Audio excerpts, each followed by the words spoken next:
I'm Sarah, a 30-year-old IT specialist, and I've been pretty much buried in my tech world at a large company. Life was about as predictable as it gets until a call from an old friend shook things up. It was about our high school reunion. I got there a bit late, thanks to a last-minute bug I had to squash at work, but the place was already buzzing with laughter and loud conversations. I recognized faces, now a little rounder or leaner, hairlines receding, and fashion senses, well, let's just say some were better left in the past. Sarah, over here. Lisa, ever the loudmouth even back in school, waved from across the room. She hadn't changed a bit, still as flashy and flamboyant as ever. I made my way over, dodging a couple of overly enthusiastic greeters, and finally hugged her. Lisa, you look, well, exactly like I remember. You still running the grapevine? You know it, she winked. But hey, have you seen Mike yet? Mike? I scanned the room and spotted him standing awkwardly by the snack table, not really talking to anyone. What's with him? He looks miserable. Lisa leaned in, lowering her voice, despite the loud music. Broke up with Jenna, again. But for real this time, it seems. You remember Jenna, right? Drama queen extraordinaire. Oh, right, I nodded, remembering the explosive relationship those two had. That rough, huh? Worse than a soap opera. She made a scene at his office last month. I heard she threw his phone out the window. We grabbed our drinks and mingled around, catching up with more people, laughing about old times, and listening to tales of who's doing what these days. As the night went on, I kept glancing over at Mike. He was mostly by himself, looking out of place among the laughing groups. Feeling a tug of compassion, I excused myself from a boring conversation about insurance premiums and walked over to him. Hey, Mike. Long time, huh? He looked up, a bit startled. Sarah? Oh, hey, yeah, it's been a while. You look good. You know, if you ever need to talk or just hang out, I'm around. We used to be good at that, remember? Solving the world's problems one rant at a time. He managed a small smile. Yeah, I remember. Thanks, Sarah. After the reunion, life sort of just plodded along for a week or so. I was back at my desk, buried under code and upcoming project deadlines. Honestly, I hadn't thought much about Mike or the reunion until my phone buzzed one evening while I was sprawled on the couch binge-watching some show. Hey Sarah, it's Mike. Got a minute? His voice sounded a bit hesitant. Sure, Mike. What's up? I muted the TV, my interest peaked. I was just thinking about the other night at the reunion. We didn't really get much of a chance to catch up. How about we meet for coffee this weekend? Cafe Cornerstone. The rest of the week crawled by, but finally, Saturday came. I found Cafe Cornerstone nestled between a bookstore and a bakery. Its quaint setup with cozy nooks seemed ideal for long conversations. Mike was already there, seated at a back table with 2 coffees and a slightly anxious smile. Hey, you made it, he stood up as I approached, pulling out a chair for me. Hope you like caramel macchiato. Thanks, and yeah, I love it. I settled into the chair, smiling at the gesture. This is a nice spot, Mike. Feels hidden away from the world. We spent the next couple of hours just talking about random things, movies we liked, books we'd read, and some reminiscing about high school antics. It was easy, comfortable. Mike had a way of making you feel like you were the only person in the room. As we were leaving the cafe, Mike turned to me. Hey, Sarah, I had a really good time today. Would you maybe want to do this again next weekend? There's a little indie cinema nearby that's showing some classic films. Thought it might be fun. That second date led to a third and a fourth. Each time we met, it was like we picked up right where we left off. The more I got to know Mike, the more I realized how much I enjoyed his company. Only a year after Mike and I started dating, he popped the question. It wasn't anything fancy, no skywriting or flash mobs. We were just sitting on the couch, watching a movie when he turned to me during a commercial break, a serious look on his face. Sarah, I've been thinking. We're pretty good together, aren't we? I laughed. Pretty good? I'd say better than good. He smiled, that easy smile that always made my heart skip. How about we make it official then? Marry me? Just like that. No dramatic kneeling, just him, me, and a very comfortable sofa. Yes, I said without a moment's hesitation. Yes, I'll marry you. The wedding planning kicked off at full speed. We both wanted something small, nothing too over the top. Mike's parents were thrilled. They loved me, and honestly, I was pretty fond of them too. His mom, Martha, especially took to the planning like it was the royal wedding. One afternoon, we were at their place, flipping through catering menus and flower arrangements. Martha kept pushing for more lavish options. Dear, are you sure you don't want the white doves? They make for such splendid photos. Martha, I think we'll pass on the doves. Maybe just some nice centerpieces? I suggested, trying to keep things simple. Mike's dad, Harold, leaned over and whispered to me, don't let her bully you into anything too fancy. It's your day, Sarah. I nodded, grateful for the backup. The warnings came from Lisa, of all people. We were out for drinks one night, a little break from all the wedding madness. She still had that knack for stirring up trouble, or at least trying to sniff it out. So, Sarah, everything's going smooth with Mike, huh? He's really turned over a new leaf? I sipped my drink, a bit wary of where she was heading. Yeah, he's great. Why? No reason. Just, you know, his track record wasn't exactly stellar. You really think he's changed? I frowned. Lisa, he's not his past. People change. Sure, they do. But sometimes they change back. Just saying, keep your eyes open, girl. The wedding day arrived faster than I could have imagined.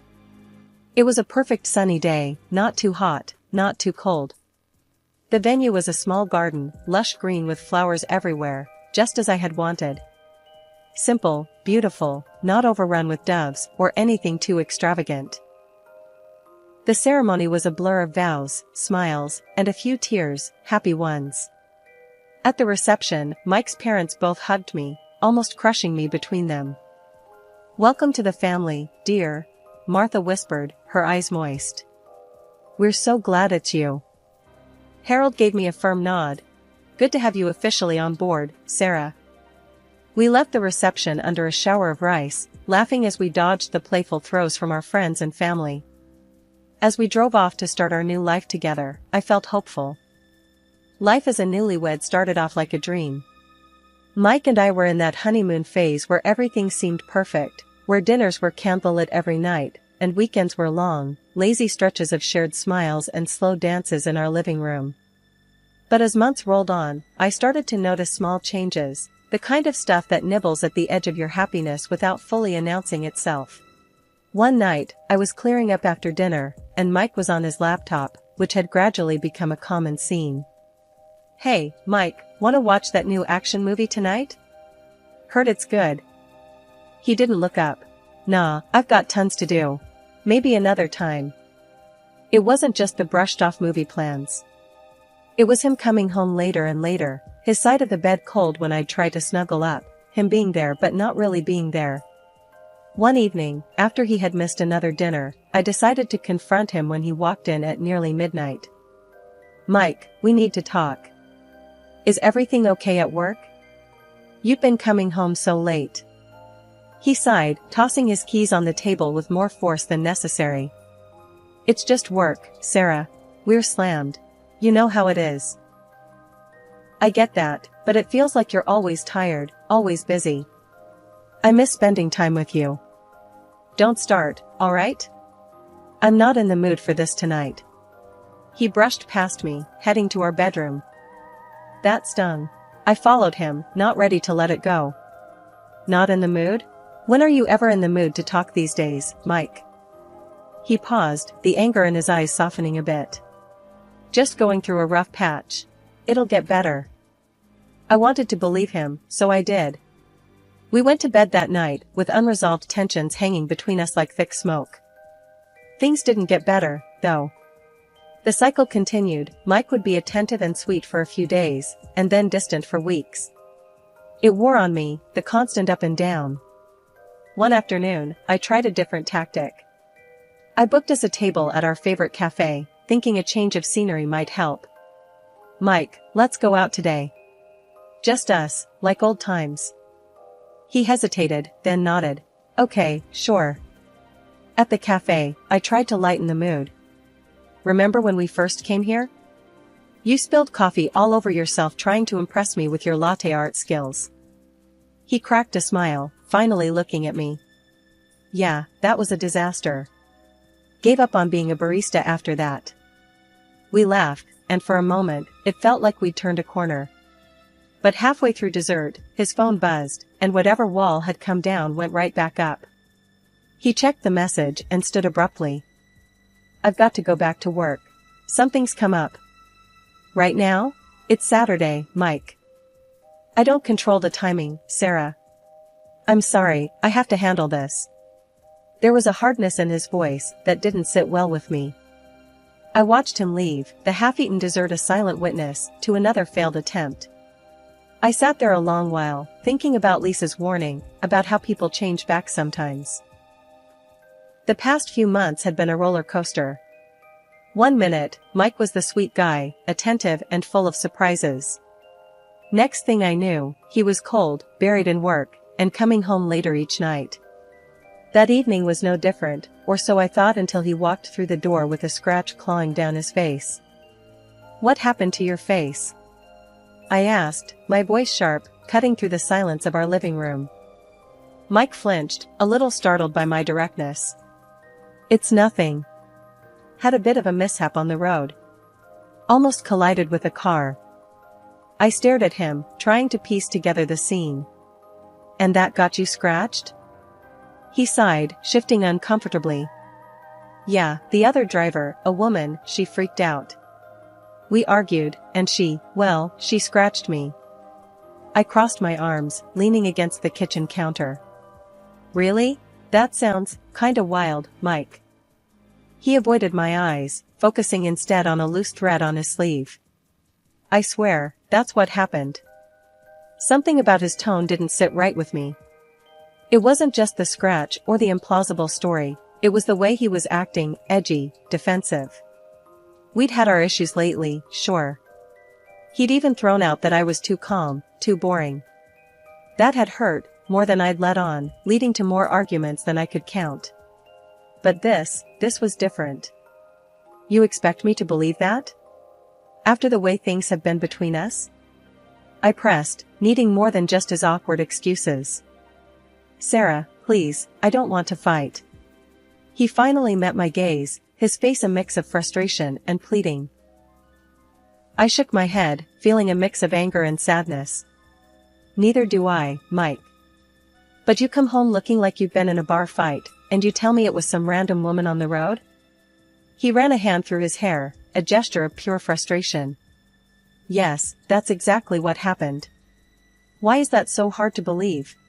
"Because it's you, Mike. Because one day you're sweet and caring, and the next, you're this distant guy who stays late at work and comes home with scratches." He stepped forward, his expression softening. "I know it's been rough, I know I've been off. But I'm telling you the truth. Let's not go down this road."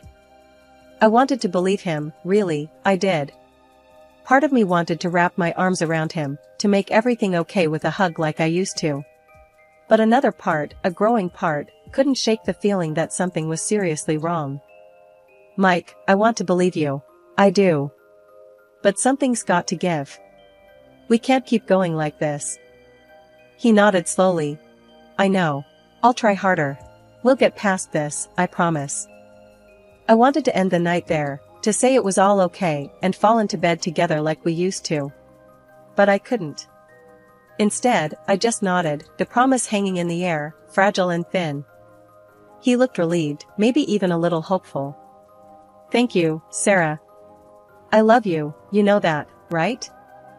"I know," I replied, the words automatic. "I love you too." But as he walked away to clean up his face, and I turned back to the dishes, the doubt remained, gnawing at me. Love wasn't supposed to be this hard, was it? Not if it was real, not if it was right. A week before our wedding anniversary, which I had planned to celebrate with a romantic candlelit dinner, disaster struck. I was crossing the road near my workplace when suddenly, a car came out of nowhere. The next thing I knew, I was waking up in a hospital bed, pain throbbing through my ankle and my head spinning. The doctors did a bunch of tests, a CT scan, and X-rays, and concluded I had a dislocated ankle along with the concussion. They decided to keep me in the hospital for a week to monitor my condition. Once I was somewhat alert, I called Mike. His phone rang a few times before he picked up. "Hey, what's up?" he answered, his voice sounding rushed. "Mike, I'm in the hospital," I said, trying to keep my voice steady despite the swirling pain and confusion. What happened?" He sounded concerned, finally. "I got hit by a car. It's bad, but not too bad. I'm okay, sort of. I have a concussion and a dislocated ankle. They're keeping me here for a week." There was a pause on the line, then, "Oh, wow, Sarah, look, I can't talk right now. I'm at the airport." "Airport? Why?" "I had to leave for a business trip, urgently. I won't be back for 2 weeks." His words felt like another blow, this time to my heart. "What? Mike, our anniversary is in a few days. Why didn't you tell me about this trip?" It came up last minute. Sorry, I really can't talk now. You're distracting me, Sarah." Then he just hung up. I was left holding the phone, stunned and alone. Tears welled up in my eyes, not just from the pain in my body, but from the sharp ache in my chest. I called my mother-in-law, and she came to the hospital with some clothes and hygiene products. "I don't understand, why didn't Mike tell me he was going away?" I asked her as she helped me settle in. She looked troubled, her hands fussing more with the blanket than necessary. "I don't know, dear. He didn't tell us much either. But don't worry, everything will be fine." After she left, I lay there, staring at the sterile hospital ceiling, the beeps of machines around me. I couldn't just lie there and do nothing. I needed answers. I picked up my phone again and called Mike's office. His boss, Greg, who had always been friendly with me, answered the phone. "Hey, Sarah. How are you doing?" "Not great, Greg. I'm in the hospital. Listen, I need to ask you something. What business trip is Mike on?" He said it was urgent. There was a pause, then, "Business trip? Sarah, Mike isn't on a business trip. He took a personal leave for 2 weeks. Said he needed some time off, no details given." I hung up, the cold realization settling in. Mike lied. He wasn't on a business trip. He had left on purpose, right before our anniversary, and right when I ended up in the hospital. I needed to talk to someone who might know more, so I called Lisa, my classmate who knew everything about everyone. "Hey, Lisa, it's Sarah. Listen, have you heard anything about Mike recently?" There was a brief pause. "You sure you want to know?" "Just spill it," I pressed, bracing myself. "Okay, well, he's been seen around with Jenna again. You know, the ex. And not just friendly meetups, if you catch my drift." Everything started to make sense, the mood swings, his sudden disinterest, and the scratches. It wasn't just random stress, it was Jenna's drama pulling him back in. I was still processing this when my phone rang. It was Mike. "Sarah, babe, I need your help." "Help?" My voice was icy. "What kind of trouble are you in now, Mike?" We're in Mexico, Jenna and I. We got into a fight, and it got out of hand. We're detained by the police." I couldn't help but laugh, bitter and sharp. "You're in jail? You skipped our anniversary, left me alone while I'm in a hospital, to go to Mexico with her? And now you want my help?" "Sarah, please, this is serious. We need money for a lawyer, and there's a huge fine." The audacity of his request after everything was astounding. "No, Mike. You made your bed. Now lie in it." I said, cutting him off mid-plea. I called his parents next, needing them to understand the gravity of their son's choices. Mom, it's Sarah. I need to tell you about Mike. His mom, always kind and understanding, listened as I explained the situation. By the end, her voice was heavy with disappointment. I can't believe he would do this.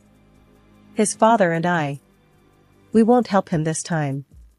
He needs to learn. After hanging up, I lay back on my pillow, staring at the sterile white ceiling, feeling the finality of everything wash over me. Mike and I were done. The love I had for him, the life I thought we were building, it was all based on illusions, fragile and fleeting as morning mist. The next few days in the hospital gave me time to think about what I wanted next. Without the constant drama and heartache, I felt a sense of peace I hadn't realized was missing. It was over with Mike, and that was okay. It had to be. A week after I got out of the hospital, I was adjusting to the quiet of my own home when Mike unexpectedly showed up at the door. He looked thin and worn out, a far cry from the man who had flown to Mexico, and his face twisted with anger the moment he saw me. "You left me to rot in that jail," he burst out as soon as I opened the door.